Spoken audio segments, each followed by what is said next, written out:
Muhammad Salah দিতে আবার নতুন একটা রেকর্ড ভাঙি ফেলে। তুমি জানো না মোহাম্মদ সালাহ কি হয়েছে? মোহাম্মদ সালাহে female player of the year অ্যাওয়ার্ডে আবার জিতে ফেলে। মোহাম্মদ সালাহ দিতে ফার্স্ট প্লেয়ার হিস্টোরির মধ্যে 3 বার female player of the year অ্যাওয়ার্ডে জিতে দে, ফিমেল লিগের চ্যাম্পিয়ন বনিয়ে দে।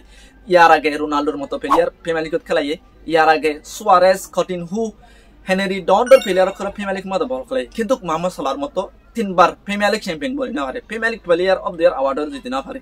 দোস্ত তুমি জানো না ফিমেল লিগত তো 11টা প্লেয়ারের বাইছে, 11টা প্লেয়ারের লয়রে ওগা টিম বানা প্রতি এক বছর যে প্লেয়ার গিনে কি ফিমেল লিগের চ্যাম্পিয়ন হইরে মানালো মানিয়রে ল এন্দিলা করে এবছর 11টা প্লেয়ারের ফিমেল লিগের মধ্যে 22 ভিতরে বেশিটা প্লেয়ার লিভারপুলের দে আর্সেনালত তো বাইছে। আর চাইতলে 11টা প্লেয়ার ইন হনিন 11টা চ্যাম্পিয়ন ইন হনিন। এক নম্বর তো হামাকা মোহাম্মদ সালাহ দিতে premier league player of the year অ্যাওয়ার্ডে জিতে, কিন্তু 11 জন লয়ের গা প্রিমিয়ার লিগত তো 70 বছর টিম বানা যে প্লেয়ার গিনে কি বারিক বল খেলারে দেখাইয়ে। কিন্তু এক নম্বর মান যিমানে কি নটিংহাম ফৰেস্টৰ গলি আছে সেলস থই ইতার লই, আর ডিফেন্ডার মান সাইড গল বেশিটা আর্সেনালের দে লিভারপুলত তো, আর্সেনালত তো দুজন, লিভারপুলত তো দুজন। আর্সেনালর গাব্রিয়েল দে যিমানে কি সালিবা আছে ইতারে, আবার লিভারপুলত তো যিমানে কি ভ্যান ডাইক আর কি নতুন প্লেয়ার কিনে মিলুস কার্কেস ইতারে এই 4 জন লইরে ডিফেন্ডার বানাইয়ে। আর 3 মিডফিল্ডার মাথা হার লই অদ লিভারপুলত দে আর্সেনালত তো ডিক্লান রাইসর লইয়ে লিভারপুলত তো দুয়া ম্যাক আলিস্টার আর গ্রাবেনবাক।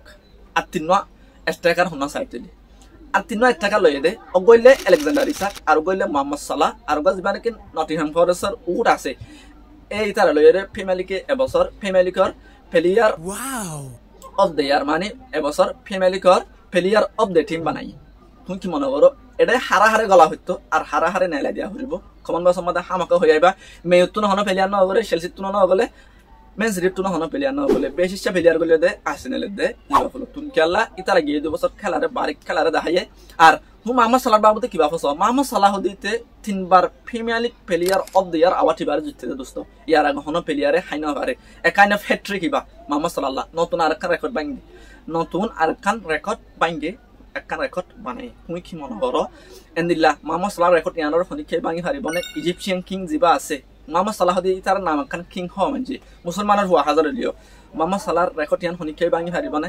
আর মোহাম্মদ সালাহ গেদে বছর খেলা দেখাই এবছর খেলা দেখাই পারিবনে? এবছর মোহাম্মদ সালাহ আবার female league player of the year award জিতে পারিবনে? কমন বছর মধ্যে হামাকা হয়ে